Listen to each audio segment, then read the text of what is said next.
Hey guys, it's Molson here and welcome back to my channel. I'm really excited to share with you the very first video in my series on attacking chess principles. These are intended to be for a wide range of skill levels, aiming to give you guys a better understanding of when and how to attack in your games. If you enjoyed the video, hit the like button and subscribe if you want to see more weekly chess content. I hope you guys enjoy.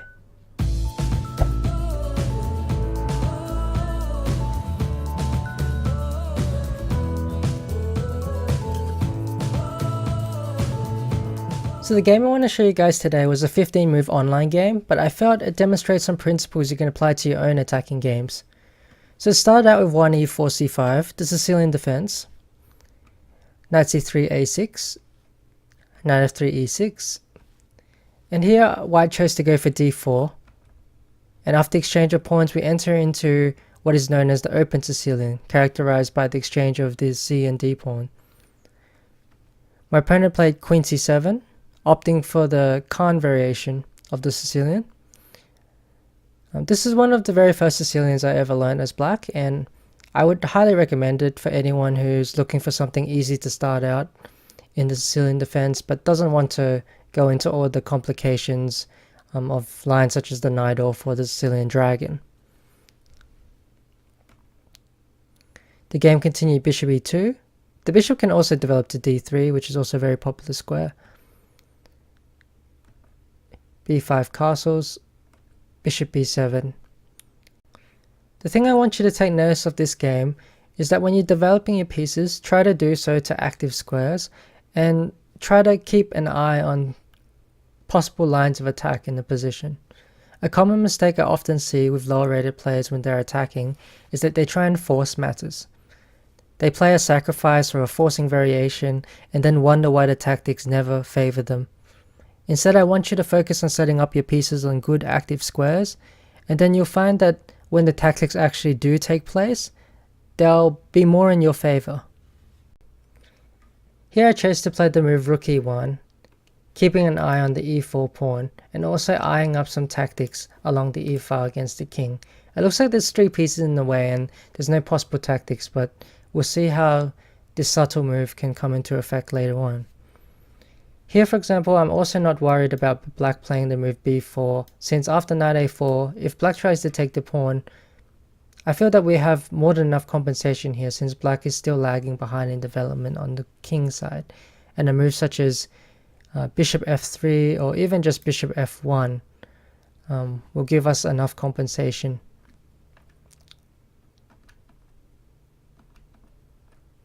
Instead, black played the move d6.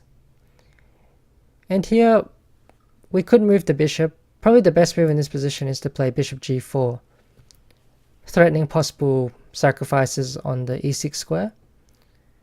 If black plays the move knight f6 here, we can even follow up with a very nice tactic, such as knight d5, utilizing a common idea in the Sicilian defense with the rook and e1.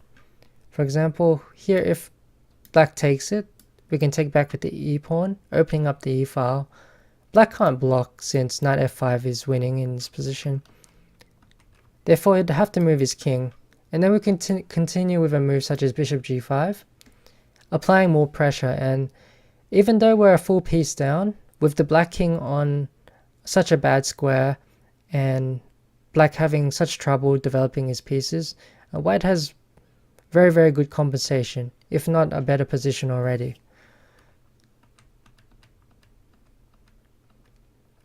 Instead, I decided to develop my last piece into the game. So I played bishop to g5, the most active square I thought for the piece. So as Tal said, if you're not sure where to develop your dark squared bishop, then just put it on g5. So this is a useful thing to remember if your opponent has a dangerous piece on the board. It's either to chase it away or you can try to trade it off. Therefore, a move such as bishop e7 later on could potentially be very important to consider. Here instead, my opponent played knight d7. I continued with the move bishop f1, knight f6, and here my opponent's 2 moves away from castling, so he's going to play bishop e7 castles. So I wanted to do something immediately to stop that. So I wanted to play this knight into d5, but A useful idea before you play such a move is to throw in the move a4 just to soften up his queen side quite a bit. A move such as a4 essentially forces him to push the pawn, since if he takes it, his a6 pawn becomes very weak. And after b4 we can jump our knight into d5. Here the best move for black is simply to accept the piece sacrifice and try to take like this. And here probably he can't move his king, but he might consider the move knight e5. And after takes, we can win our piece back with the move f4. Well, we have a fairly complicated position, but I feel like black should be doing okay, although practically it might not be very easy to play, especially in a fast game. Instead, after knight d5, my opponent opted for the move knight takes d5. And after pawn takes d5, he played bishop takes d5. Already this allows quite a nice tactic for white to win.